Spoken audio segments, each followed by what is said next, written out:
Dalam nama Bapa dan Putra dan Roh Kudus. Amin.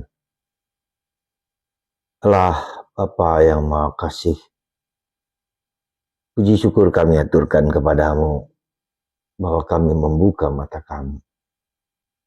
Engkau menerangi hati, pikiran, dan raga kami, sehingga kami mampu mengerti, memahami jalan-jalan yang Kau beri kepada kami, sehingga kami dapat sampai kepadamu kembali sebagai pencipta dan penebus kami.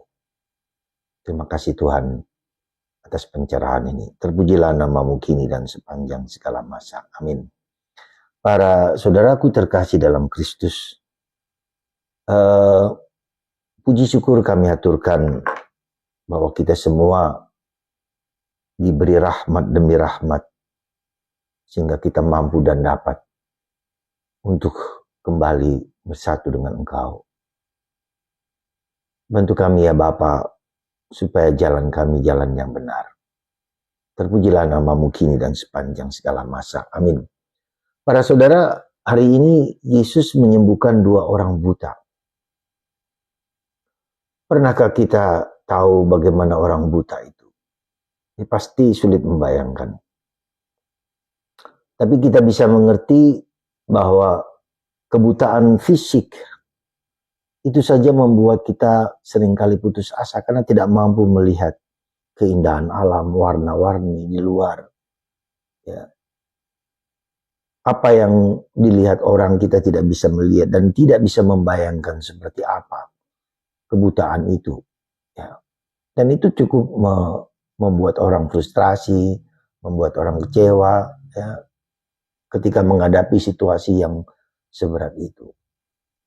Dan itulah maka Yesus datang kepada kita untuk membuat kita semakin terbuka terhadap realitas hidup yang harus kita terima, harus kita syukuri. Ya. Karena itulah maka para saudaraku terkasih dalam Kristus, kita bertanya dalam hati, dalam kebutaan apa yang ada dalam diri kita. Ketika orang buta, maka banyak sekali terjadi konflik, terjadi salah paham, terjadi ketidakberdayaan kita untuk menghayati. Ketika kita tidak bisa melihat, kita sulit menghayatinya, sulit menyelaminya, sulit mewujudkannya dalam diri kita. Nah, demikian juga ada hal-hal yang tidak bisa kita lihat dengan mata kepala sendiri, tapi tidak bisa kita hayati dengan hidup ini. Ya. Kita tidak bisa, sulit, bukan tidak bisa, tapi sulit untuk menyelaminya dan menghayatinya dan meresapkan dalam diri kita menjadi nilai-nilai ya, kehidupan yang harus menjadi perjuangan kita.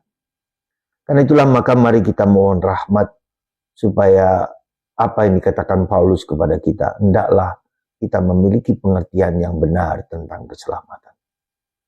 Jadi keterbukaan pencerahan itu ya, lewat mata kita dicerahkan supaya kita bisa melihat keselamatan, pencerahan keselamatan, mempunyai pengertian yang benar tentang keselamatan itu.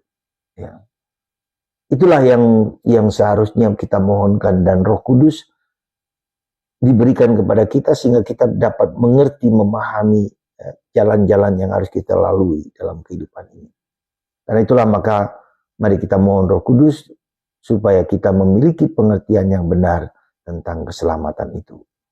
Karena itulah maka kita wajib dan mohon dengan penuh kerendahan hati rahmat Roh Kudus ini.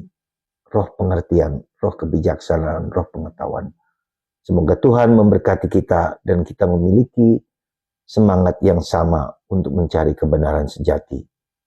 Supaya mata kita tidak tersesat, tertutup, atau terkaburkan oleh banyak hal yang seringkali menggoda kita untuk menjauh daripadanya. Berkat Tuhan atas Anda semua, Bapa, Putra, dan Roh Kudus. Amin.